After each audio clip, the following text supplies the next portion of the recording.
Bueno, yo me presento, soy el doctor Carlos Martínez, soy neurólogo, y bueno, y me van a ver en el servicio, seguramente los días lunes.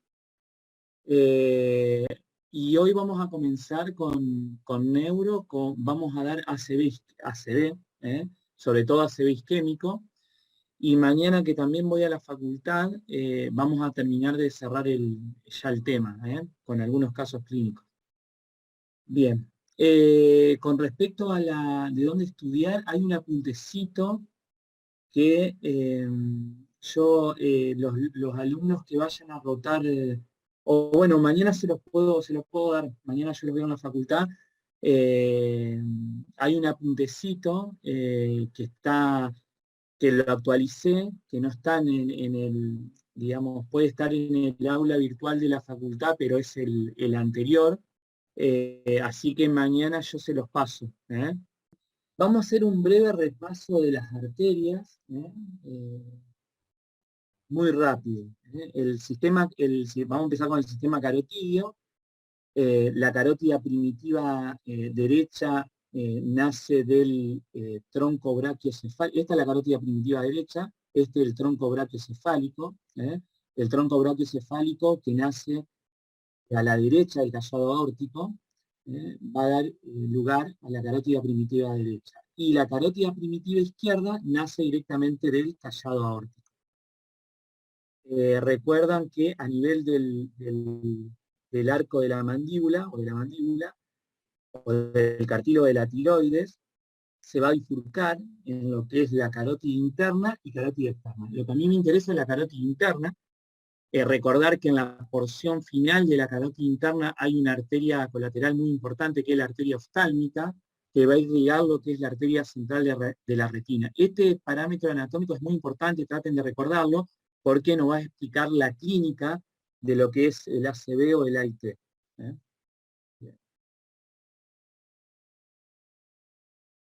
Con respecto a la porción terminal de la carótida interna, esto es la cara inferior del cerebro, va a dar 4 ramas terminales, o 2 principales. Una es la arteria cerebral anterior, que es esta, y la arteria cerebral media, que es esta que está acá bien focalizada. Después va a dar una rama que es la arteria comunicante posterior, y da un ramo que acá no se ve, que es la arteria coroidea anterior. Pero las dos principales que me gustaría que recuerden es que da la arteria cerebral anterior, que es esta, y la arteria cerebral media. Con respecto a la arteria cerebral media, da unas ramas, estas que son arterias perforantes se llaman, que van a irrigar a los ganglios de la base, principalmente el núcleo caudado, el núcleo lenticular, y la cápsula interna. Recuerden esto, que es muy importante también que sepan dónde están localizadas las arterias perforantes. Bien, y con respecto al territorio vértebro-basilar, nace de las arterias vertebrales, que van a ser, las arterias vertebrales nacen de la arteria subclavia, de la derecha y de la izquierda. Las arterias vertebrales van por las apófisis transversa, de la columna cervical, y a nivel de C1 hace como una curvatura, que lo ven acá, esta curvatura, que bueno, que después es importante que la recuerden, y a nivel de la unión bulbo-protuberancial, las dos arterias vertebrales se unen formando la arteria basilar. La arteria basilar también da lugar a las arterias perforantes. Las arterias perforantes son arterias terminales que no tienen colaterales, y son de pequeño calibre. La arteria basilar va a dar 2 ramas, las arterias terminales, que son la arteria cerebral posterior, que la arteria cerebral posterior se va a unir con la carótida interna por la comunicante posterior para cerrar lo que es el polígono de Will. Recuerden que las dos arterias cerebrales anteriores se unen por la arteria comunicante anterior, y la comunicante posterior va a unir la carótida interna con la cerebral posterior. Bien, y otro dato importante para que recuerden es que el cerebelo está irrigado por 3 arterias: la arteria cerebelosa posterior-inferior, la arteria cerebelosa anterior-inferior y la arteria cerebelosa superior. La que quiero que recuerden son estas dos: la arteria cerebelosa posterior-inferior, que nosotros las conocemos como pica, digamos, todo el mundo conoce esta arteria como pica, que son las iniciales, pero en inglés, y la AICA, la arteria cerebelosa anterior-inferior. Bien. Bueno, ¿alguna duda hasta acá? ¿Vamos bien? Sí, todo bien. Perfecto. Igualmente esto lo vamos a ir viendo. Con respecto al concepto de lo que es un ACV, un ataque cerebral, es cuando hay un trastorno de la circulación, perdón, es un déficit neurológico focal, sufre una parte del encéfalo por un trastorno de la circulación del sistema nervioso central. Este trastorno de la circulación se pueden dar por 2 motivos. Uno es porque se ocluya un vaso, hay una obstrucción, eso va a ser el ACV isquémico, hay una parte del encéfalo que no recibe flujo sanguíneo, y el otro tipo de ACV es cuando hay una ruptura de una arteria con extravasación de la sangre hacia, por ejemplo, si hacia el tejido cerebral, se va a denominar una hemorragia cerebral. Si es hacia el cerebelo, hemorragia cerebelosa; si es hacia, por ejemplo, a la protuberancia, una hemorragia protuberancial. Es la salida de sangre por ruptura de una arteria. Ese es el ACV hemorrágico. Y lo más frecuente por lejos es el ACV isquémico, que presenta casi el 85%. Estos son datos argentinos que el hospital participó, y son datos muy similares. Acá han sido un 83-17, pero son datos similares a la literatura mundial. Bueno, con respecto a la clasificación del ACV, lo vamos a dividir de acuerdo al territorio que se comprometa. Puede ser, yo acá voy a hablar de ACV isquémico, ACV hemorrágico lo voy a dejar, pero bueno, lo pueden estudiar, y cualquier duda me van preguntando, me van consultando, no hay ningún problema. Pero nos vamos a concentrar en lo que es el ACV isquémico. Entonces, la clasificación puede ser de acuerdo al territorio vascular, se va a dividir en territorio carotídeo, de territorio vértebro-basilar, y una de las más importantes, de acuerdo a la causa, vamos a tener 5 grupos. Uno es el aterotrombótico, o de grandes vasos; cardioembólico; de pequeño vaso lacunar; otras causas, y encontramos la causa, que sería de causa indeterminada. Igualmente esto lo vamos a ver bien en detalle. Un minutito, me esperan.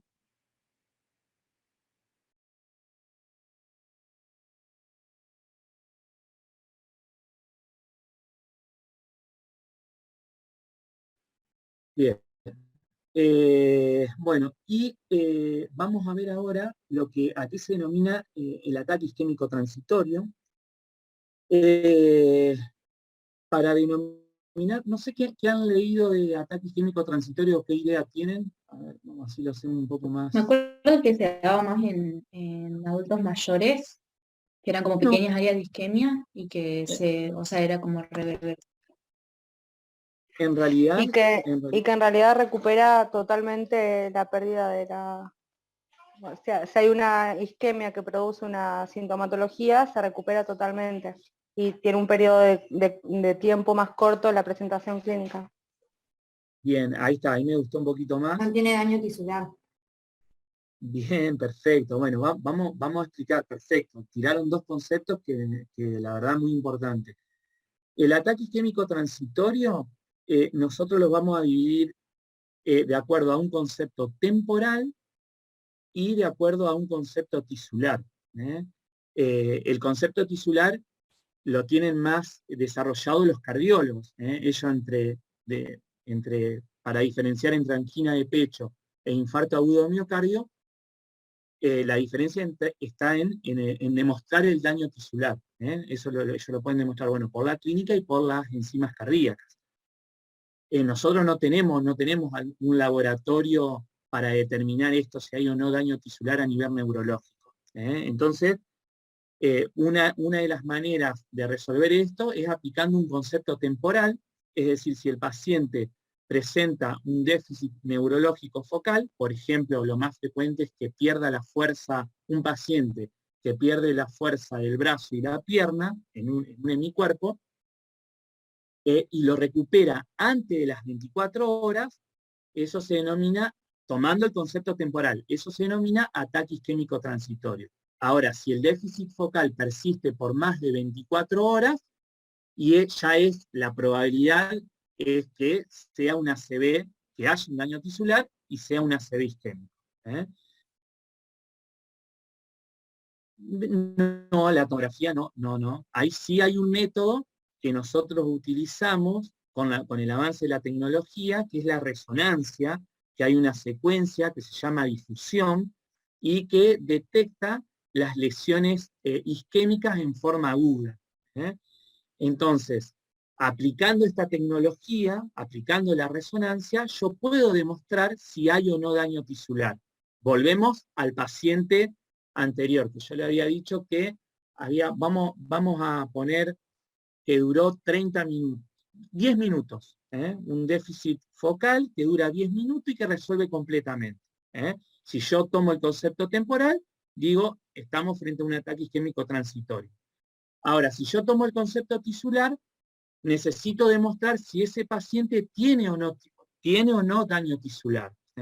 Si yo le hago una resonancia a ese paciente y la resonancia me muestra que a pesar de haber resuelto a los 10 minutos, encuentro una lesión tisular, eso se va a denominar un infarto cerebral con síntomas transitorios. ¿Por qué? Porque el paciente resolvió los síntomas.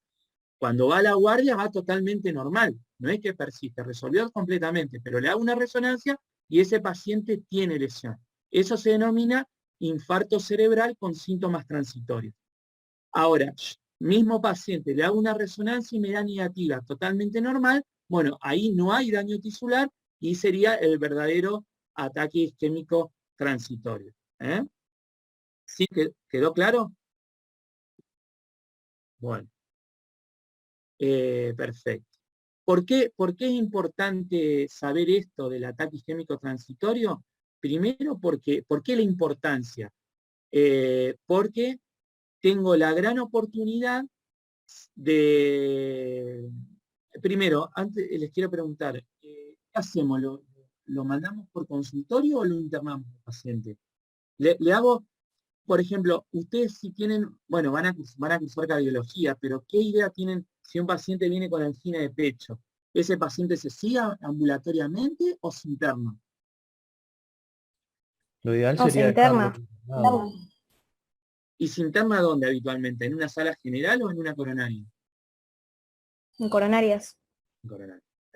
Bueno, el concepto de ataque isquémico transitorio pasa lo mismo. Un paciente que se debe internar nunca se debe ir de alta o terminar los estudios por consultorio externo. No, es un grave error. ¿Por qué? Porque este paciente tiene un alto riesgo de recurrencia, un alto riesgo de hacerme una ACV a la semana, al mes y a los 5 años. El riesgo es altísimo.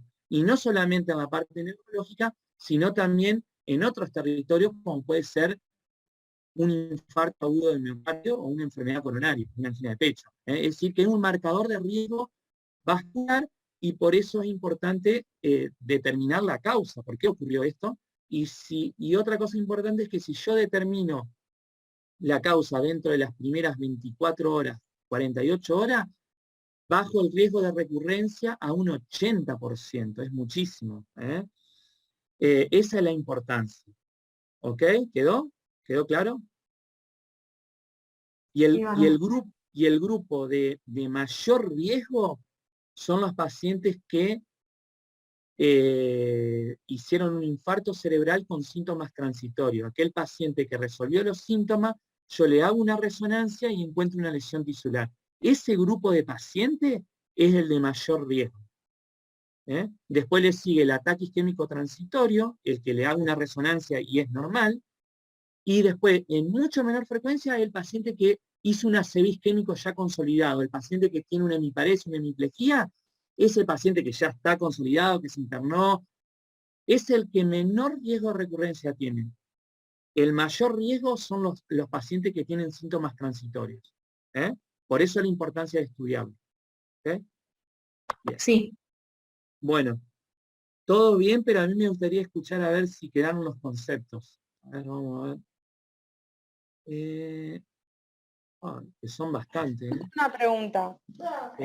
Así como, por ejemplo, en el ACV ya establecida la isquemia del daño tisular, que cuando se hace, por ejemplo, una tomografía y no se ve inmediatamente la lesión.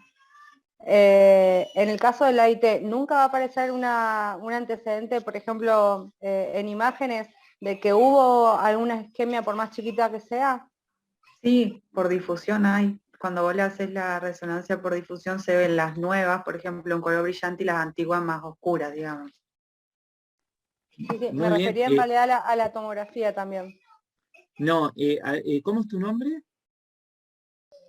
Noelia. Noelia.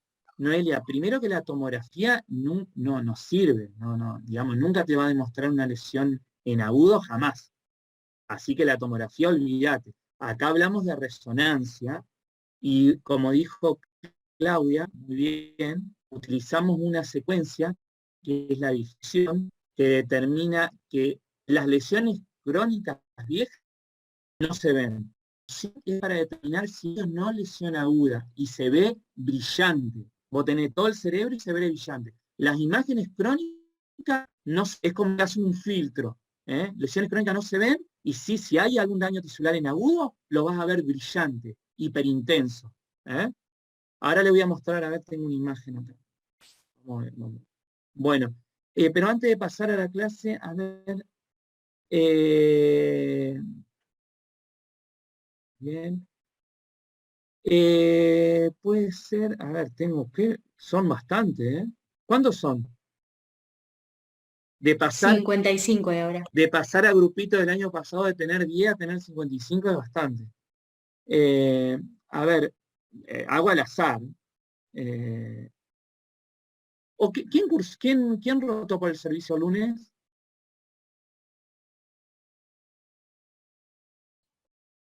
Yo Todos roté. callados, como no conozco los apellidos. Yo estuve el lunes en el servicio. Bueno, a ver, ¿dónde? ¿Axel? ¿Puede ser? Sí, sí, soy Bueno. yo. No, vamos a hacer un repaso de lo dicho. Sí, con ¿A qué respecto al llamamos, AIT, diríamos, a qué llamamos ataque isquémico transitorio? Decirlo bueno, con tus palabras, te ayudamos. digamos, según un déficit neuronal, o sea, un paciente que se presenta con un déficit focal neurológico y que se recupera dentro de las 24 horas. O sea, esto lo podríamos llamar como accidente isquémico transitorio. Es importante dejar internado y estudiar ese paciente. Axel, claro, Sí. ahí es decir, el concepto de ataque isquémico transitorio es un déficit, como dijiste, neurológico focal, que es transitorio. Es transitorio. Habitualmente, para que sepan, habitualmente dura, la mayoría, 70%, dura entre 5 a 15 minutos. Puede durar, digamos, más, menos, pero más o menos está entre 5 a 15 minutos, pero el concepto acá es que se resuelve, si yo tomo el concepto temporal, si se resuelve dentro de las 24 horas, entonces Ok. eso se llama AIT, digamos. ataque isquémico transitorio AIT. Ahora, si el mismo paciente, el déficit neurológico focal sería, por ejemplo, después vamos a ver la clínica, pero para que ustedes me entiendan, el paciente que pierde la fuerza de un brazo y una pierna, Claro. para que se imaginen. Y si ese mismo paciente, la clínica persiste por más de 24 horas, eso se llama, ACV. muy bien, perfecto, excelente. Ahora, Hay otra variable que es el concepto tisular. Claro, demostrado el daño con una resonancia magnética. Muy bien. En este caso, si se demuestra daño, se denominaría infarto cerebral con síntomas transitorios. Excelente. Y si vos tenés una resonancia magnética negativa, Es una IT, digamos. perfecto, perfecto. ¿Por qué este grupo de pacientes, si aplicamos el concepto tisular, tenga o no daño tisular, se tiene que internar y se tiene que estudiar a fondo? Ahora, los pacientes, para que ustedes sepan, los pacientes que tienen lesión tisular, es decir, en el grupo de infarto cerebral con síntomas transitorios, es el grupo de mayor riesgo. Claro. Es el grupo de mayor riesgo. ¿Eh? O sea, mayor riesgo de recurrencia. Excelente. De recurrencia, no solamente en lo neurológico, Axel, sino también en otros territorios, sobre todo la parte cardíaca. Okay. Es un marcador de riesgo vascular. Por eso es importante determinar bien la causa para evitar la recurrencia en lo que es en lo neurológico.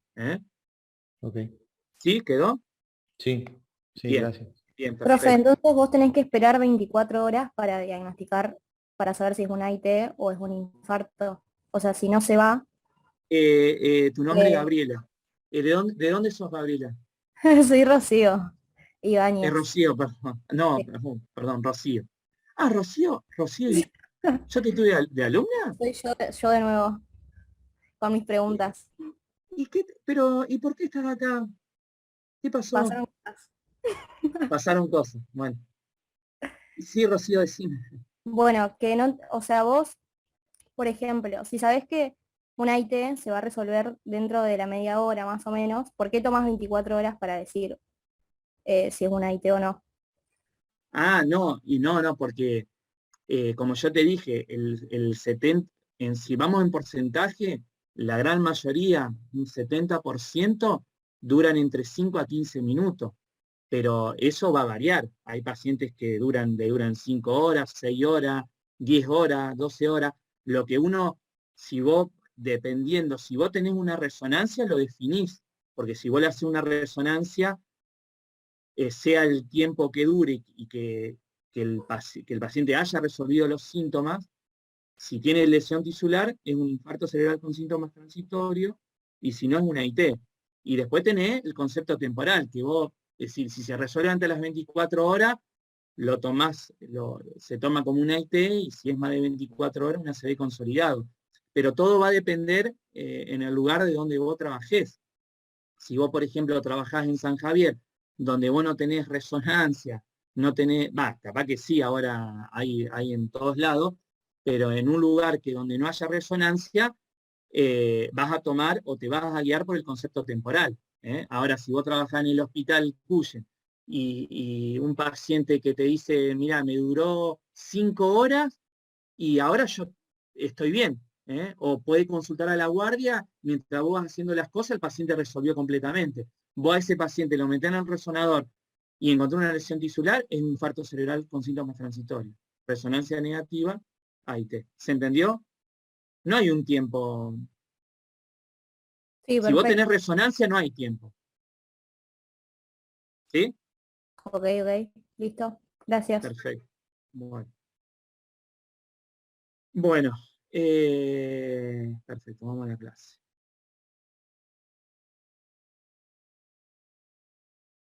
Bien.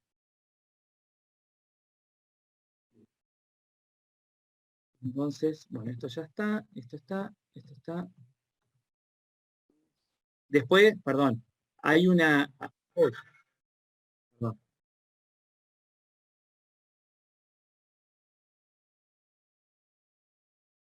Después hay una escala que ustedes tienen para estratificar el riesgo. Es decir, esto, a ver, yo vuelvo a repetir, todo paciente se tiene que estudiar y se tiene que estudiar rápido. Pero esta es una escala que uno puede justificar que necesita los estudios rápido, y es que es una escala clínica que se llama ABCD2, que, bueno, en inglés sería la edad, la presión arterial, el cuadro clínico, la duración y si tiene o no antecedente de diabetes. se coloca un puntaje. Ven, por ejemplo, acá la duración de la IT. Dura menos de 10 minutos, entre 10 minutos y 59 o más de 1 hora. Y se otorga un puntaje. El cuadro clínico, la presión arterial, la edad, y si tiene antecedente de diabetes o no. Se coloca un puntaje donde, de acuerdo al puntaje, se puede estratificar en de bajo riesgo, de moderado riesgo y de alto riesgo. Un paciente que tiene 6, 7, la verdad que apura a este paciente. Se tienen que hacer los estudios rápidos para tratar de determinar, a ver si podemos determinar la causa. Entonces tienen la resonancia para estratificar el riesgo, que recuerden que los pacientes que tienen infarto cerebral con síntomas transitorios del grupo de mayor riesgo, y esta escala clínica. Y acá se ve la resonancia con difusión. Ven que, ahí está, ¿la ven? Ven que ven todo el cerebro. Acá, por ejemplo, este paciente puede tener lesiones crónicas, pero acá yo no las veo, y sí se ve esta lesión hiperintensa que me detecta que el paciente tiene una lesión o un infarto en agudo, de horas. ¿Ok? Sí. Bien. Bueno. Perfecto. Y con respecto a la clínica, de la clínica del AIT o del ACV, dijimos lo vamos a dividir en territorio carotidio y en territorio vértebro-basilar. De territorio carotidio yo se los dividí. Si los síntomas van a depender si son del hemisferio izquierdo o del hemisferio derecho, del hemisferio cerebral. Por ejemplo, si tomamos el hemisferio izquierdo, siempre cada hemisferio cerebral tiene una función cognitiva, una función cerebral que la tiene a cargo. Las funciones cerebrales son el lenguaje, el reconocimiento, bueno, hay un montón de funciones ejecutivas, pero básicamente me interesa que recuerden, la del lenguaje está a cargo, o lo tiene a cargo el hemisferio izquierdo. Y el reconocimiento, cuando yo digo reconocimiento, es la capacidad que tiene una persona de reconocer objetos, rostros, colores, canciones, reconocimiento. El reconocimiento está a cargo del hemisferio derecho. Y el lenguaje del hemisferio izquierdo. Entonces, si yo tengo una lesión en el hemisferio cerebral izquierdo, y es del territorio carotidio, voy a tener una hemiparesia derecha, una hipoestesia derecha, el paciente no va a sentir cuando lo toco, cuando lo pincho. Voy a tener una hemianopsia homónima derecha. ¿Saben lo que es eso o no?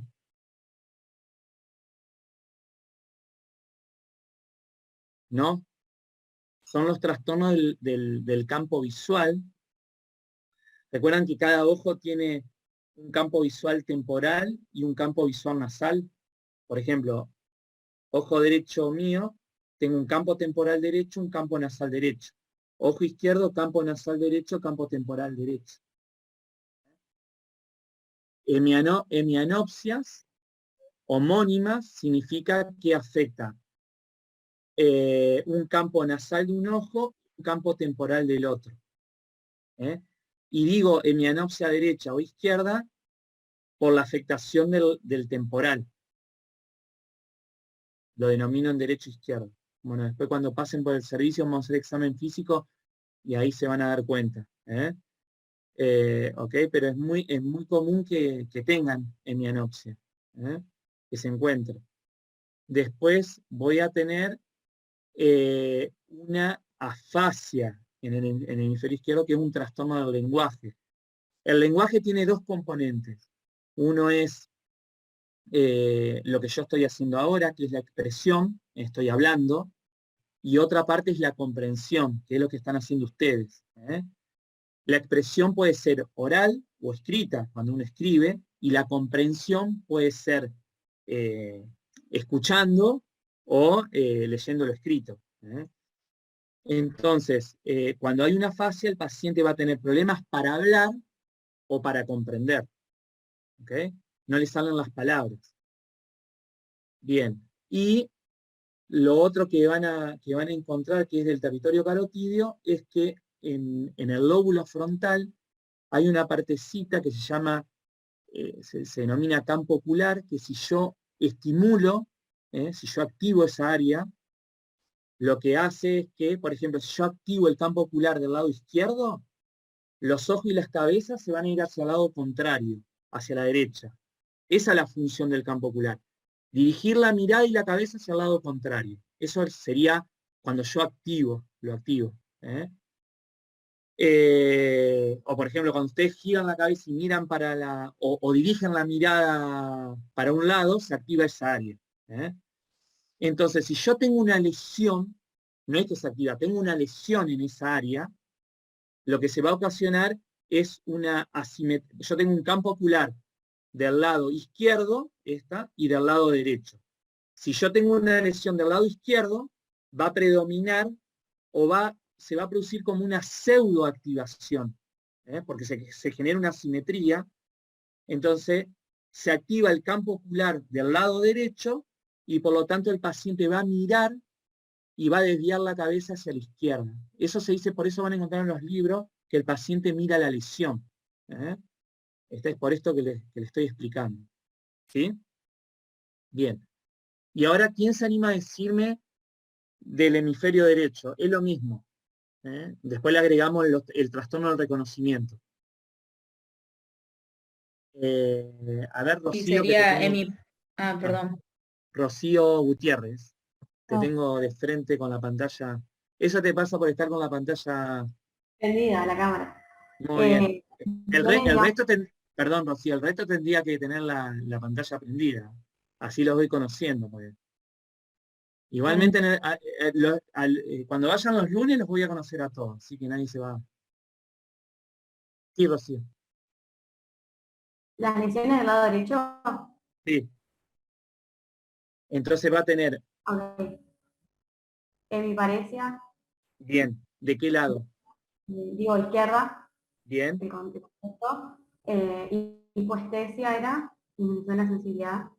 Y la hemianopsia homónima izquierda. Perfecto. ¿Y te animás a decir cómo va a estar los ojos y la cabeza? ¿Hacia qué lado? Y hacia... Acordate que el paciente mira la lesión. Claro, hacia la derecha. Perfecto. ¿Ok? Okay. Bien. Y lo que nos va a demostrar que el derecho son los trastornos del reconocimiento. Cuando yo encuentro esto,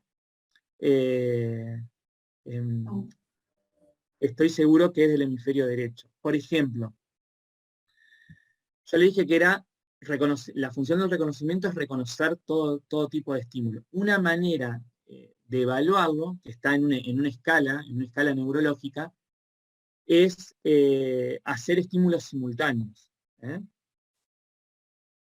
Yo cuando han evaluado o han hecho semiología de campos visuales, vieron que en los libros tienen diferentes maneras de evaluar los campos visuales, pero una manera práctica, vamos a tomar esto de la semiología americana, es, yo evalúo los campos visuales superiores y campos visuales inferiores. Entonces yo lo que voy a hacer, habitualmente evalúo la parte temporal, para detectar si hay alteración del campo temporal, y después puedo hacer ojo por ojo para ver el compromiso nasal, si es una hemianopsia, homónima, heterónima, si es una cuadrantopsia, etcétera, etcétera.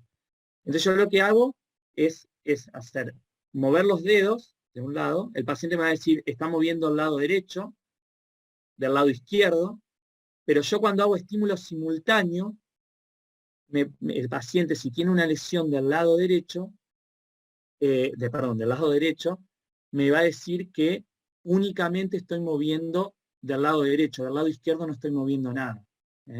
Si yo lo hago por separado, me señala derecha e izquierda, pero cuando yo hago estímulo simultáneo, me va a nombrar un solo lado. ¿Y esto por qué?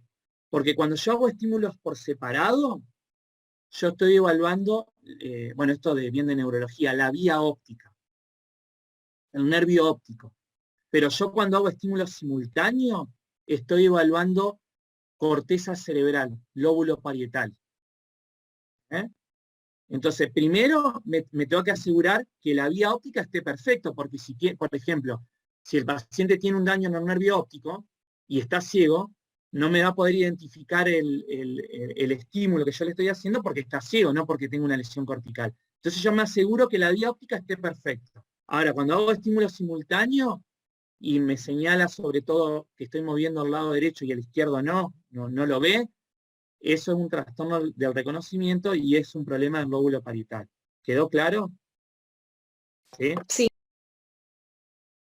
Esa es la manera de evaluar. Puedo hacer estímulos simultáneos visuales, táctiles, tocar a una persona, o estímulos auditivos. Tienen que ser simultáneos, esa es la clave. No por separado, sino en forma simultánea. Bien. Y recuerdan que la arteria carótida daba una arteria, ¿recuerdan cuál es? La retiniana. La oftálmica. La retiniana no, te la puedo tomar. No, pero iba vamos a hacer a forma- irrigar la retina. Muy bien, entonces, la arteria. Julieta, llegá a decir eso en una Sí. anatomía y me queda mal. La arteria oftálmica, que irriga, hay una arteria que se llama arteria central de la retina, pero me refería a la arteria oftálmica. Cuando hay un compromiso de la carótida, se puede comprometer la arteria oftálmica. Entonces, ¿el paciente qué va a tener? ¿Qué síntomas puede llegar a tener? Amaurosis. ¿Cómo? Una amaurosis. Amaurosis. Ajá. Sí, un trastorno, una amaurosis, que es un trastorno visual monocular. El paciente no ve de ese ojo y es transitorio también. Puede durar 5 a 15 minutos y resolver. ¿Y de qué lado va a ser ese trastorno visual? Por ejemplo, si yo tengo un problema de la carótida izquierda, que va a irrigar el hemisferio cerebral izquierdo, yo voy a tener una hemiparesia derecha, una hipoestesia derecha, pero el trastorno visual, ¿de qué lado va a ser? Dale, Nicolás. Izquierdo. Del mismo lado donde está la lesión. Por ejemplo, si yo tengo un problema carotidio, voy a tener un trastorno visual del ojo izquierdo, pero los síntomas del hemisferio cerebral son contralaterales. Voy a tener una hemiparesia derecha, una hipoestesia derecha. ¿Sí? Bien. Bueno, y por último, vamos a ver un caso clínico. Bueno, no, los casos clínicos los vamos a ver mañana. Y vamos a hacer rápidamente la clínica del territorio vértebro-basilar y terminamos con esto. Los síntomas del territorio vértebro-basilar, ¿cuáles son? Van a ser, el principal síntoma va a ser la inestabilidad, lo que nosotros llamamos ataxia. El paciente no puede mantenerse de pie. Es un paciente que primero que me va a consultar por problemas de equilibrio, que se instalan en forma aguda, y que el paciente cuando yo lo hago parar no puede, se me cae. Si yo no lo tengo, se cae. Entonces todo paciente que no puede mantenerse de pie, se queda internado. Nunca se va a la casa. Y ese es el síntoma, le diría, más frecuente, la ataxia. Y después se puede combinar con otras cosas, por ejemplo, con vértigo, la disartria, los trastornos de glutorio, la diplopía, marcan el territorio vértebro-basilar. También puedo llegar a tener hemiparesias, puedo tener, porque el territorio vértebro-basilar irriga todo lo que es el tronco encefálico y el lóbulo occipital, y el cerebelo. Por eso puedo llegar a tener hemiparesia. Puedo tener hipoestesia también. Y algo muy importante, que voy a tener trastornos visuales no de un ojo. Puedo tener, cuando es de los dos ojos, es más de territorio posterior.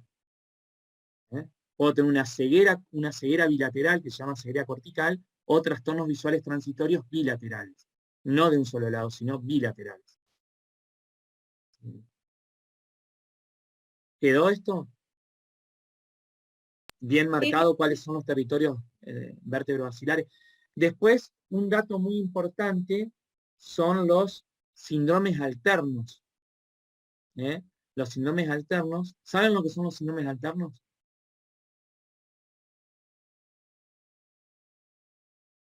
De semiología, ¿no? No. Bueno.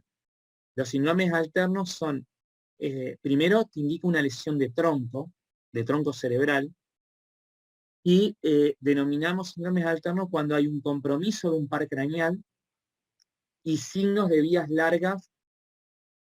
El par craneal es homolateral a la lesión. Por ejemplo, si yo tengo le voy a dar un ejemplo, si yo tengo una lesión protuberancial del lado derecho, yo sé que, por ejemplo, el núcleo del séptimo par, que es el nervio facial, está en protuberancia. Entonces, si yo tengo una lesión protuberancial derecha, voy a tener una parálisis facial periférica del lado derecho. Eso me marca, el par craneal me marca que es la lesión, el par craneal es homolateral a la lesión. Y voy a tener hemiparesia o trastornos sensitivos contralaterales, del otro lado. Eso es un síndrome alterno. Par craneal homolateral a la lesión y signos de vías largas contralateral. Cuando yo encuentro un síndrome alterno, eso es bien característico del territorio vértebro-basilar. ¿Sí? Bien. A ver, vamos a ver un minuto, unos casos clínicos, ya terminamos.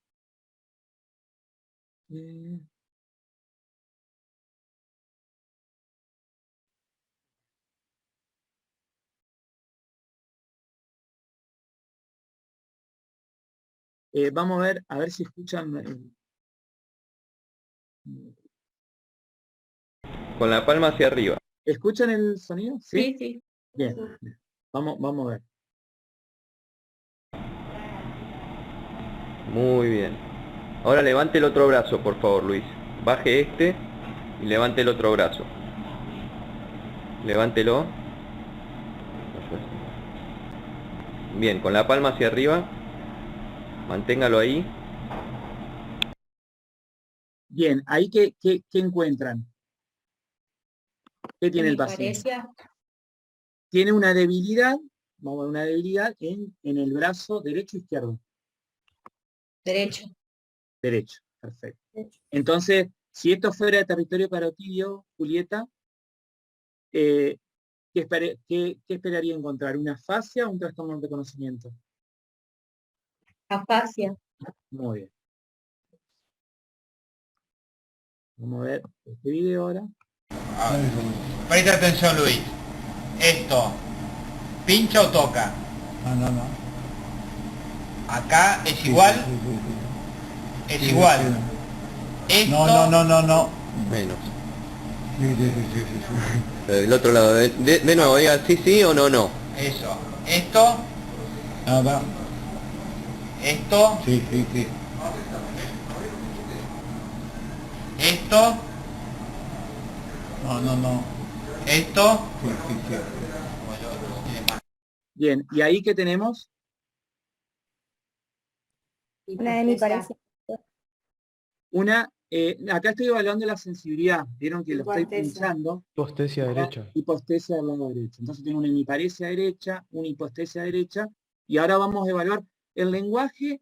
Van a ver que nosotros utilizamos estas cartillas también para evaluar el lenguaje. Lo van a ver cuando pasen por el servicio, que es muy habitual que evalúen los pacientes con esta cartilla para evaluar el lenguaje.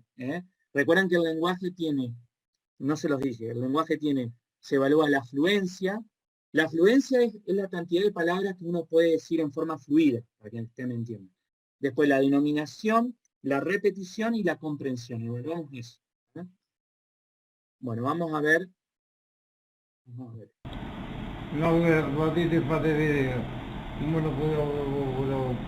Bien. Presta atención. ¿Esto qué es? Uno te veda de bebeda. No. Bien, presta atención. ¿Esto qué es?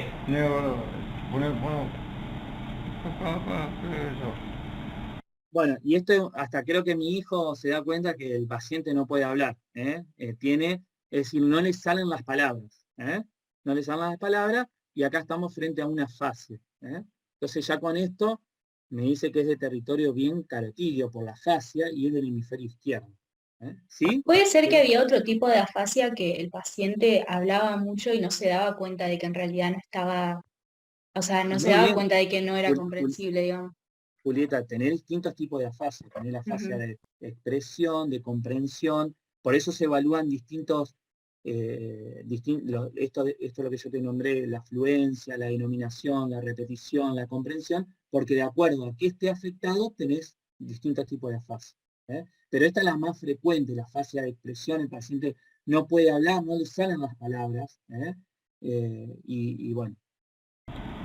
Con la parte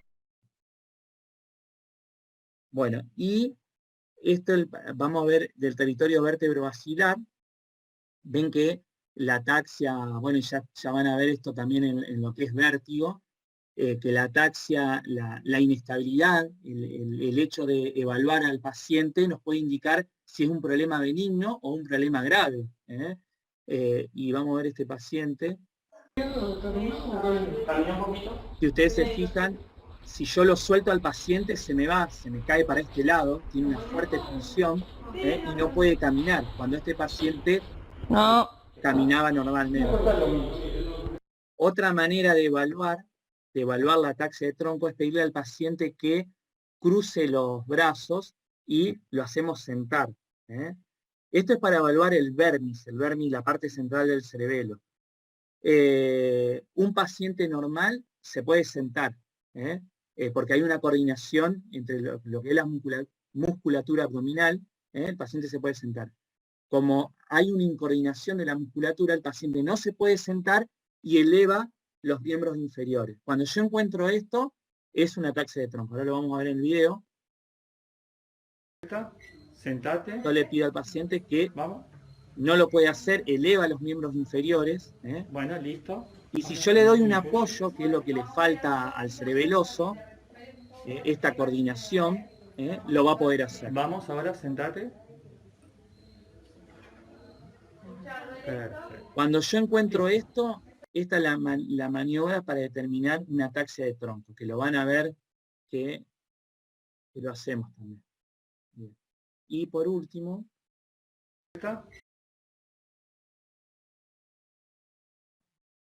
vamos a ver este video. Para que se vea la hemipalesia. ¿Y la pierna tampoco? Levante esta pierna. ¿Y esta? Bien. ¿Qué tiene acá? Hemiparesia derecha.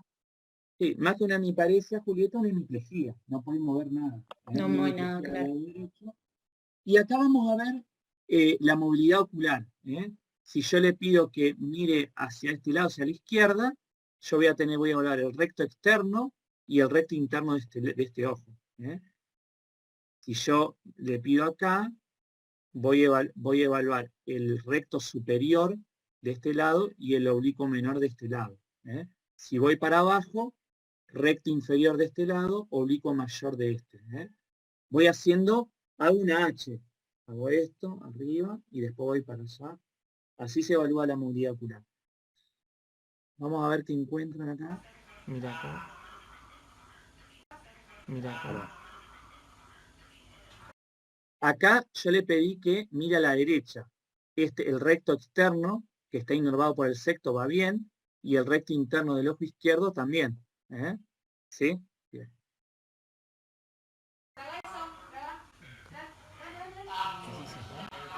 Para que se vea la hemipalesia. ¿Y la pierna tampoco? Levante esta pierna. Perdón.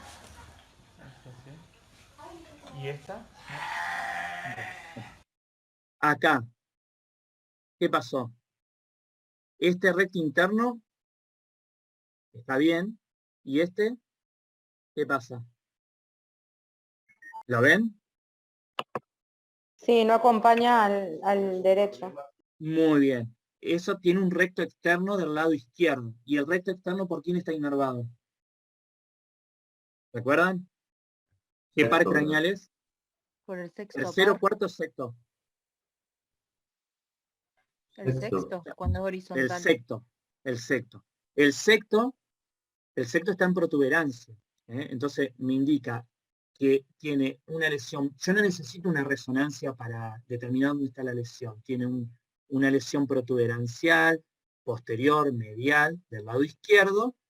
¿Por qué? Porque tiene un secto par y una hemiplejía del lado derecho. Esto es protuberancia. Y esto es territorio vértebro-basilar. ¿Ok? Bien. Excelente. Anoten esto. Pares bajos, 9, 10, 11 y 12, bulbo raquídeo. Después 6, 7, 6, perdón, 5, 6, 7 y 8. Perdón, me corrijo. 6, 7 y 8. 6, 7 y 8. Protuberancia. Tercero y cuarto, mesencéfalo. El quinto es un núcleo bien largo. El quinto par puedo tener lo podemos tener una lesión protuberancial o una lesión vulvar. Por eso al quinto lo dejé. Bien. Estudien también lo que es un síndrome de Wallenberg. Que la comisión anterior tuvo la suerte de ver 2 síndromes de Wallenberg, que es un síndrome muy frecuente. Traten de leerlo, y el síndrome de la AICA, las arterias que irrigan al cerebelo, que lo tienen en el apuntecito que ahora se los voy a pasar. Bueno, y con esto terminamos. Igualmente mañana seguimos, ¿saben? Buenísimo. Bueno. Gracias. Bueno, a ver, esperen que le voy a mandar al primero que acá está, es Karina, ¿puede ser? ¿Müller? ¿O Claudia? Claudia. Te lo mando a vos, Claudia, ¿sabés? Por mail. Bueno, perfecto. Ahora lo reenvío. Dale, perfecto, nos vemos. Chao. Chao, profe. Gracias. Chao. Hasta luego. Gracias.